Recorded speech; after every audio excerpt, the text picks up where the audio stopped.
বন্ধুরা, একটি বৃত্তাকার পার্কে পরিধি 6.2 কিলোমিটার হলে ক্ষেত্রফল কত? আমি সঠিক লিখে দিয়েছি। বৃত্তের পরিধি এক্স হলে বৃত্তের ক্ষেত্রফল হয় x²/4 তাহলে লিখতে হয় x² ইন্টু 4। পায়ের মান আমরা জানি 22/7।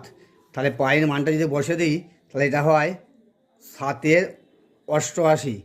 কারণ 4×8 7 অষ্টআশি, 88 7 হয়, উল্টে গেলে 7/88। এবার এক্সের মানটা বসে দাও। এক্সের মানটা হচ্ছে 6×7 = 42, 44/7, 44/7 তার হোল স্কোয়ার ইন্টু 7/88। তাহলে লিখতে পারি এটা 44 ইন্টু 44, নিচে লিখতে পারি 7 ইন্টু 7 ইন্টু 7/88।